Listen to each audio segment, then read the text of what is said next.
Hello, fellow parents and educators. Thank you for joining me at Education Evolution, where we are disrupting the status quo in today's learning models. We talk about present-day education, what's broken, who's fixing it, and how. I'm Dr. Maureen O'Shaughnessy, your host and founder of Education Evolution and the Microschool Coalition, where we are fiercely committed to changing the narrative, to reimagining the education landscape and creating learning that serves all children and prepares them to thrive.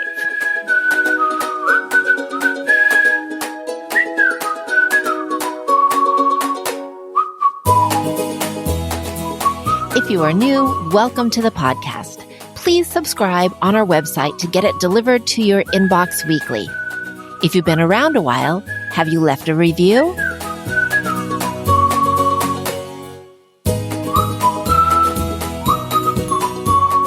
Hi, Danny. It is great to have you on Education Evolution today. Hello, Maureen. How are you? Great, thanks. Listeners, today I'm chatting with Danny Bauer. Danny is an educational maverick. He coaches other leaders to their best. He does this through classes, one of the largest and most dynamic educational leadership podcasts, and that's Better Leaders, Better Schools. He consults. He has informational blogs, a ton of great resources. And some thought leaders are not practitioners. Danny is both. He's pushing the envelope on excellence in school leadership as an experienced school leader and also as an insatiable lifelong learner himself. These are the kinds of leaders I want to be learning from. So welcome, Danny. I am the hungry hippo of learning for sure. Yay. Danny, let's start with why. You're making it your life work to elevate school leaders and maximize their impact. What drives you? Yeah, the why, the why was to improve myself, right? In 2015, I started a podcast. Before that, I went to a conference called the Global Leadership Summit. I heard from the stage that everybody wins when a leader gets better. And that quote felt like heavy to me, right? There was gravity and there was weight to it. And I reflected on my own experience. And to be honest, Maureen, if I looked at everything I was doing, I was at that conference. I think I had another one scheduled for the year, read some books, but was that enough? Was that serious enough about my own development? If the quote's true, everybody wins when a leader gets better. So after having a very candid, mirror moment, I just set out to get myself better. My lived experience was that when the district had quote unquote leadership meetings, they weren't leadership meetings. They were bring all the leaders together. Here's a checklist. Do those things or get fired. And that's not how to build a meaningful vision. That's not how to have tough conversations. That's not how to dismantle systemic racism. And those things I care about. So I started talking to people like you. We just talked. We just recorded an episode. And, my hypothesis was if I can learn from your successes and failures, take action on one idea, that I would get better. And what I didn't know was that people would really resonate with that message by putting it out on a podcast. And I didn't expect that they would start asking for help. And so I lovingly call my tribe ruckus makers, those change agents in education. And now it's my honor and privilege to create resources, content for them via the blog and podcast, and serve them one-on-one as a coach or through a group experience called the Mastermind. And that's what I get to do full time every day. And it's really quite a privilege. That is amazing. And I completely share your passion for dismantling systemic racism and dismantling the whole institution of education and getting it right. Mm-hmm. I like that you make it so doable. Just take one idea. Everybody can do that. So very, very simple and important advice. One of my favorite coaching questions, it has to resonate and be right for the moment. But a lot of times just asking somebody, what's the next smallest step? And you have the micro schools and in terms of taking action, it's like, just what is that small step? Because you might have a big goal out there, right? Writing a book, that feels pretty intimidating. But if you think about it in terms of an outline and then a blog post, and each chapter is just a number of blog posts, it's like totally doable. So I really like thinking about what's that next smallest step. I agree. Baby steps, knowing where you're heading. We coach our kids on that with executive functioning. Oh my gosh, it's huge. Yeah. So what do you need to do first? Break it down. And I think we forget to apply it to our own lives sometimes. So that's an important reminder. Danny, I wonder, when you're coaching, you talk about these leadership meetings that there's so much that's mundane and bureaucratic. I think that leaders get numbed out and then they get resistant to vitally important evolution that all businesses need because they're so slammed with minutia and externals. What are some steps school leaders can take to not let these deterrents derail their vision? Yeah, so like the deterrence of just the machine, the bureaucracy, Yeah. that's what you're talking about. Yeah. And not to derail them from their vision is what you're asking, right? Right. So first, I would challenge the listener and the leader to consider their vision. And at a very this is basic, right? But do you have a vision that's actually inspiring? Maybe that's a gut check and mirror moment for you right now. Back in the day when we were creating stuff locally, right? I can't say that the vision was always that inspiring. You have school improvement plans, and a lot of times those just get put in, file cabinet or a digital file cabinet, and it doesn't really guide the work of the school. And I'm also contrarian in terms of like how I teach vision. I don't believe in vision statements, right? So if it's like a sentence or two long talking about where you're going, if it's filled with jargon and all the things you think that the community wants to hear, which is like well-rounded in 21st century skills and, for the future and blah, blah, blah, that's not inspiring, period. So I would really challenge the listener to think like, is your vision even inspiring? And we can go a deep dive into like my approach to vision. But if you get past that and you truly believe, yes, we have something that's motivating and guiding the work of what we do at our organization, then I would say, well, use that vision as the filter. That should protect you from the bureaucracy, right? And so if it aligns, then do it well and do it your best. And I want to give the listener permission to do some things at a C, D, and F level in terms of quality, especially and absolutely if it's misaligned with the vision. So that school improvement plan, nobody looked at it. I know nobody looked at it because I turned it in and it was garbage and nobody ever followed up with me, right? So why take and invest an enormous amount of time and build committees and bring all these people together and waste all their time if it's never going to be used? Give it a D or an F effort. Just check the box, get it done. Maybe make it a game. How fast can I get this done? Because it doesn't matter. And we know, we're afraid to say it, but we know a lot of times what is aligned, and what's meaningful and what's just busy work. So there's a difference between being busy, having a full schedule, and actually creating value for your school or your organization. So have a meaningful vision, use that vision as a filter, not creating everything at a super high level if you don't have to, and even eliminating or trying to eliminate some of those tasks too. You could say no. It's hard, but you can say no. Yep. Absolutely. So when I consult, I often find that these learner advocates, teachers, school leaders, they have the passion, the vision, they have ideas, but they lack a game plan to move forward. They're kind of, wouldn't it be nice if? So tell us about the resources that you offer school leaders to help them create a plan and maximize their impact and be that value add. Well, I guess in terms of resources, free stuff is obviously like podcasts, the blog. There's a ton of like, worksheets or video courses that are all very, very accessible and free and will help you level up. I am a big proponent of having some kind of community that will be candid with you and help push you to the next level. Maybe that's working with Yes. me, and what's set up, or you could form your own. There's nothing wrong with that as well.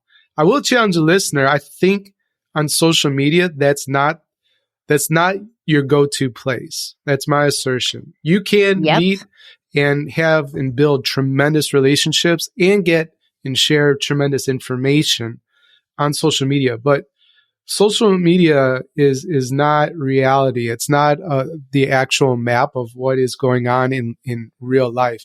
And so you need a space where you can be authentic and really push each other, dig 10 levels deeper, admit when you have no idea what's going on. And that's hard to do in 140 characters on Twitter. And it's hard to do in the cesspool that is Facebook. Now, that's my opinion, and I stand by it. But to me, Facebook is the technological version of the staff room, right? Where people just gossip and complain and whine. So that's just how I feel about it. So anyways, we have a community. We have the Mastermind, and it's an authentic space, a place where you can be your real self. High achieving school leaders connect there.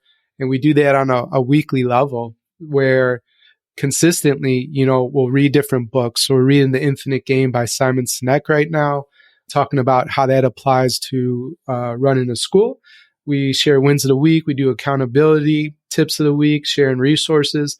But the magic, the hot sauce, the secret sauce, I guess. I'm using a lot of sauce for some reason. I think I'm hungry. I didn't have lunch yet.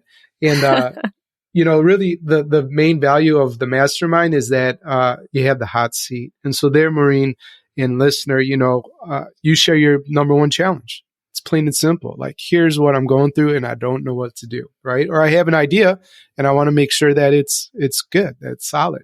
And imagine having a board of directors, a group from like 5 to 10, 12, maybe even 14 other school leaders who will provide candid feedback because they're on Team Maureen or they're on Team Danny, right? You don't work with them. They're not evaluating you. They're all high achievers. And so they're just going to tell you how it is, but they want you to be a success. So imagine that space and what you could accomplish by going to that group and saying, here's where I need help. And then spending some real time with people doing the real work and getting that kind of advice to make your plan that much better or to solve that challenge. I love it. And your distinction between social media and real community is so important. I think people feel like I have these followers, I have this. And to me, I agree with you. It feels like it's one-sided where people are throwing out their ideas or their rants. It's not back and forth and it's not an ongoing conversation. So what you have with your Mastermind, it sounds like powerful growth mindset, candid community. Yeah, it absolutely is. So, think about this, right? Where else for the same kind of investment can you get weekly ongoing professional development from people who get it, others that are high achievers that want to grow, right? It's not for people on a professional development plan or anything like that, but those that want to get to the next level. And what it would cost to go to a conference if we were still having those, get the hotel and the flight and some food, you could do that for the entire year, right? And the proof that it works, the majority of members have been in the group for over 2 years, right? Like I was just talking to a guy, Gene, he's a principal in New Jersey. He wouldn't mind me sharing this. But he basically said, my goal was to do it. I wanted to grow myself. I believed in what you offered, but I knew I was going to do it just for a year. And now I've been there for 3, right? Because he didn't realize the relationship aspect of it and how by having that consistency and having that community, how much further you'll go. And like Gene's one of the best principals I know, period, right? And this is a place that continues to grow him. So, that's what we do. Wow. Yeah. And that is what a great testimonial. Hey, I was in it for a year and I'm still here 3 years later. that says that he's still finding value in it. And I think leaders are often lonely at the top and beleaguered. So a place where they can support each other and keep growing. It sounds magical, Danny. Thanks, Maureen. Yeah, I mean, it is isolating at the top. And this is a place where, kind of like your motto with your school, to be seen and heard. Like Yeah. that's my role, to see and hear and serve the leaders who raise their hand and decide to join so that they could be fully known. And the other thing with, I mentioned from Gene too, he's grown personally as well. He said the masterminds actually made me a better husband and a better father and a better friend. And that was like, I didn't expect that at all. Cause we do talk about a variety of issues, but it's just cool to hear how that's impacting, across all aspects and domains of his life. Wow. Yeah. Well, and of course, if you're helping him focus on his vision and priorities and self-growth, of course it's going to have a ripple effect. I mean, when you say that, it's like, that's so cool. But when you think about it, it's like, yeah, of course it's going to spill out into the other parts. And that's another advantage. How cool. Yeah. And, with the family piece, like when we talk vision, and when I build vision with leaders, we don't start with the school. We'll get there. And part of my view too is like the school, you can give it everything. It'll take everything from you as well. And that's fine. There's leaders who do that and have the capacity and the space. And there's nothing wrong with it. But those of us that have a different version of a life that we want to live, or if we have a family and like you missing the kids' soccer game, right? Or you haven't seen the Mm-hmm. performance and it bugs you, that really drives a leader nuts. Like, why did I miss that again? It doesn't have to be that way. So just a small thing we do, like building vision, we start with you as an individual, right? Because you can't pour from an empty cup. Then we talk about family. From family, we talk about then the school, so that we get our priorities, in order. So that's one way, I think that Gene's been helped. But there's a weekly check-in too, and it's just trying to help me prioritize who I reach out to and make sure that they're doing all right. And it's kind of like, just a signal they put up, especially in these tough times with the pandemic. But in there, they can tell me if they need help, if they need a call. But then there's just some reflection questions that are simple yes, no. And there's no judgment or anything like that. But just things like, you drinking enough water? Are you getting an appropriate enough amount of hours of sleep? Are you eating healthy? Are you spending time intentionally with your family, right? It's just a yes, no. Yes, I see the answers, but really it's just for them to think about it. And if they're putting a no there, then what are you going to do about it, right? And if you see no's consistently week after week, then maybe we should talk about it just to check in on that person and make sure that they're doing all right.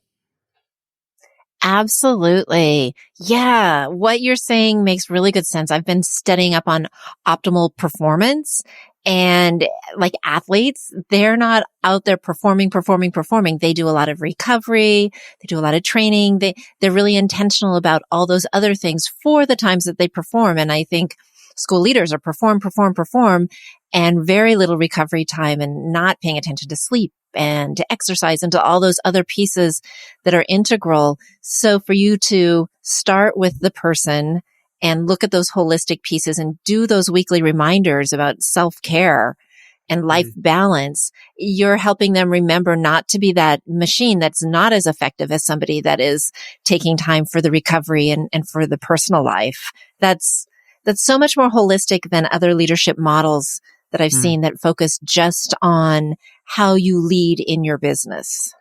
Yeah, and you brought up athletes. Atul Gawande, who wrote the checklist manifesto, he wrote an article in the New Yorker years ago. It's called Personal Best. And he's a surgeon, right? He's a surgeon and an author. And definitely check out the checklist manifesto, Google Personal Best. But what he was noodling on in that article was, as a surgeon, should he have a coach, a surgeon coach? Because they don't really exist. And he's talking about Rafael Nadal, the tennis player at the time, who definitely has a performance coach. And you think about LeBron James, Michael Jordan, they have performance coaches. So if athletes care about what they put in their bodies, they care about their sleep, they're studying, and school leaders are definitely studying the craft and getting better too. But they also then have that performance coach. Why not a school leader?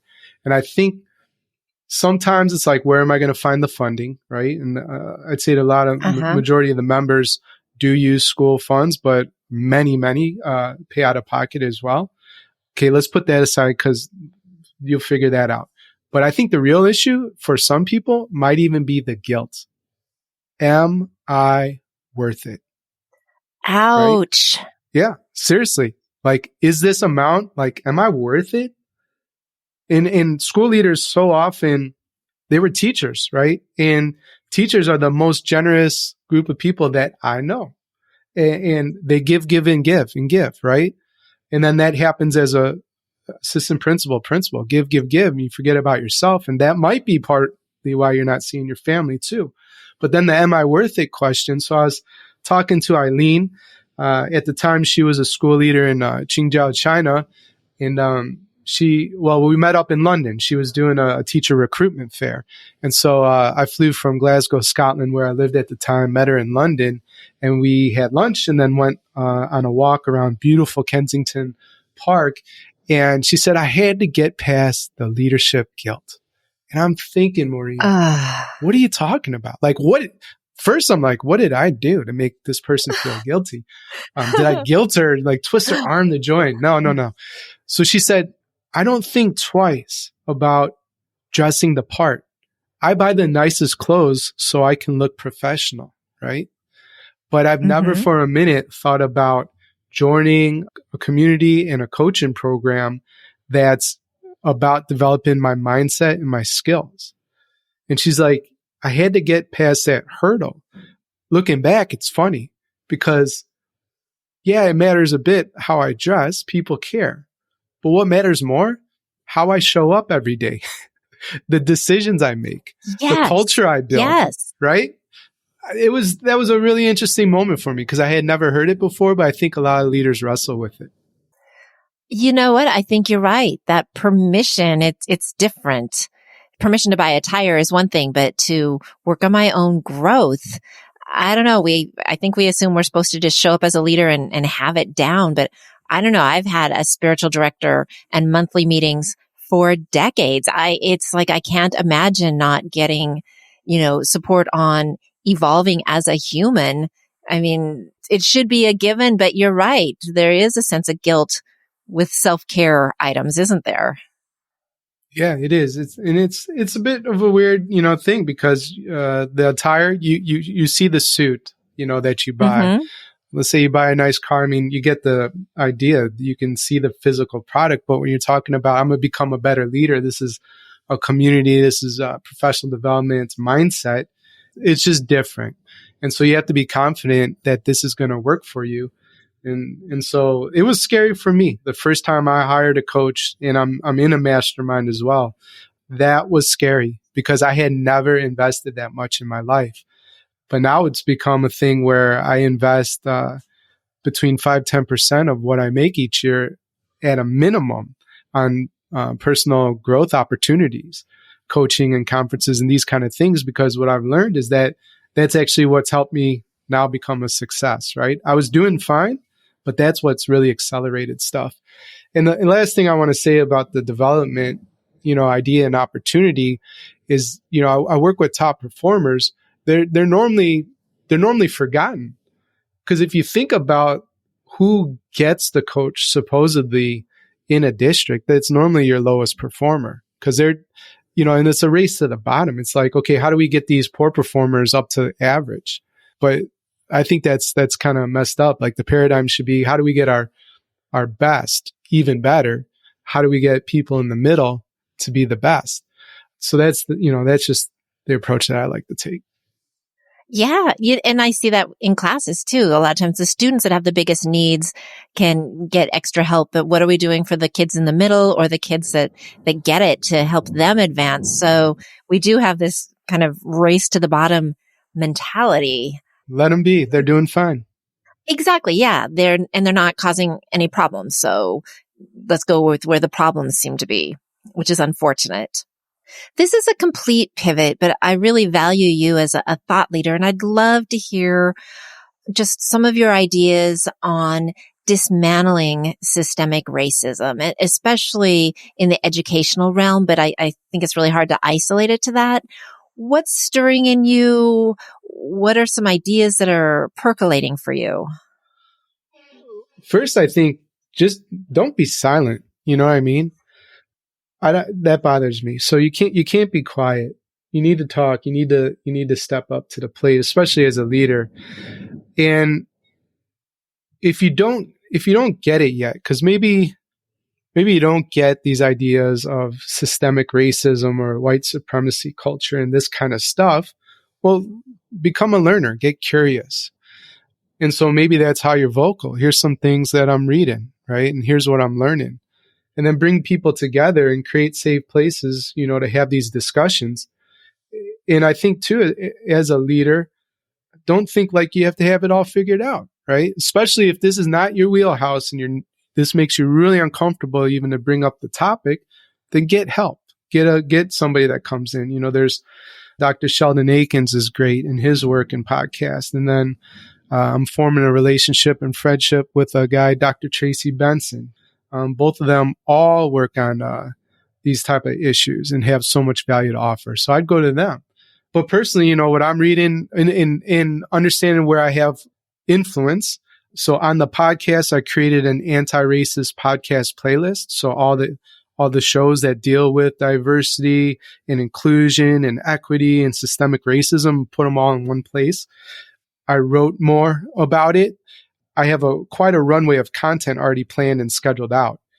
And I had to say, okay, you like to operate that way, but right now a man has been murdered yet again by the police.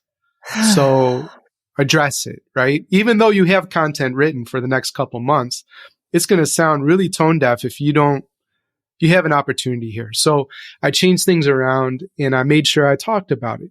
And then I also made adjustments in the Mastermind. So we had a book, which would have been really nice, really needed in the moment. Stillness is the Key by Ryan Holiday.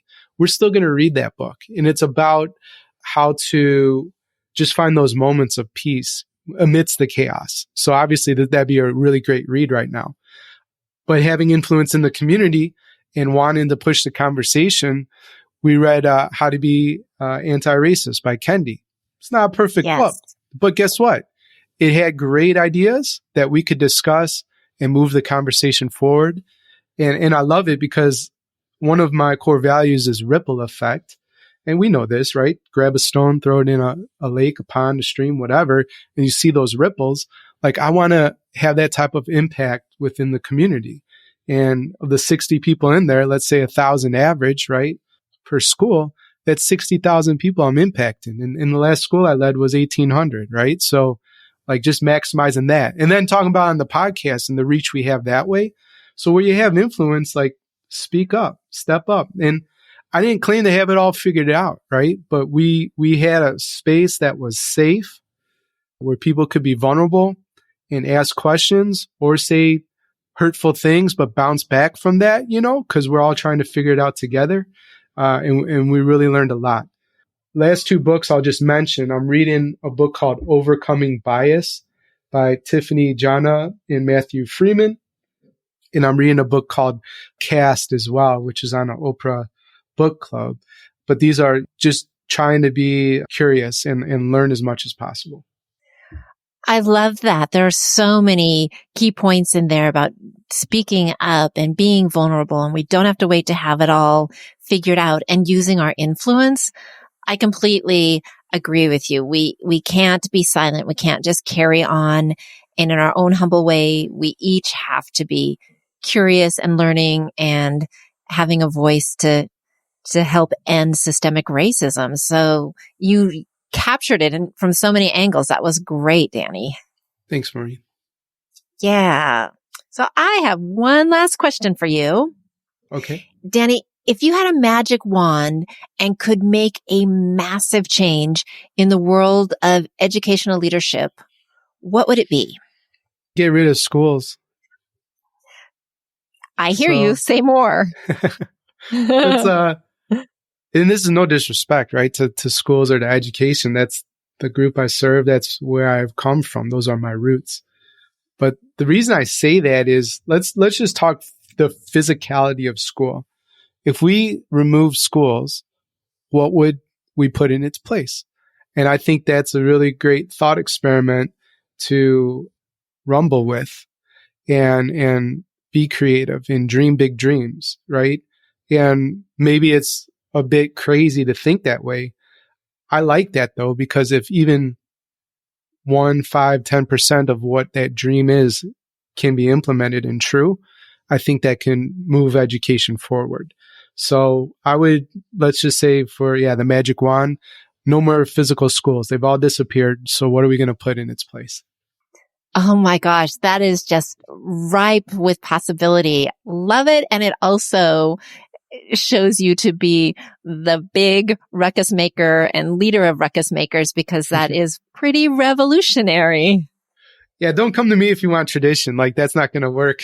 So I'm definitely not your guy, and there's nothing wrong with it, right? But if you want to get expansive and creative and playful with the approach, and you want to bring your leadership to the next level, then I think I'm your guy for that. I think you are too. And Danny, thank you so much for joining us today. Yeah, pleasure being here, Maureen. I really appreciate, what you're doing. And it's just, it's an honor to be here.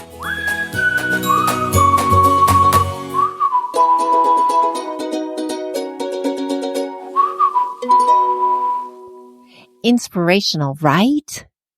Danny and I share educational activism as our life mission. I'm feeling really inspired right now.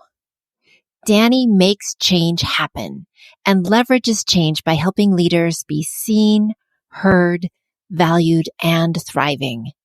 That ripple effect is contagious and powerful. It's what Microschool Coalition is about. Our live class is shifting to a mastermind to support the ongoing challenges of microschool leaders and grow us as a community. We all need to commit to a small step forward each day to make sure all learners are thriving. Systemic racism. Wow, what a critical and vulnerable conversation. Danny's gentle yet insistent ideas are great steps to move us forward. We have a lot of work ahead of us and all need to use our voices and be a part of the change. And his magic wand? Loved it. Get rid of schools. Not in a disrespectful way, but as the dead institution it's all too often become. Just like the Pony Express is no longer our mode of transporting communication, our assembly line school model needs to be abolished. If we had a clean slate, what big dreams would we build on? What would we create?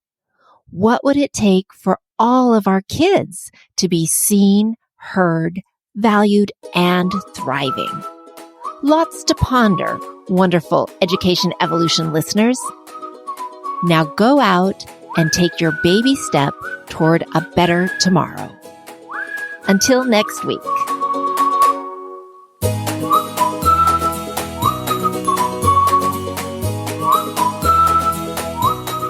If you're finding yourself thinking, I need to do this in my school, let's talk about it. I consult with schools to help them find new, innovative solutions to reaching every student. Let's put together an action plan. Visit educationevolution.org/consult to book a call and let's get started.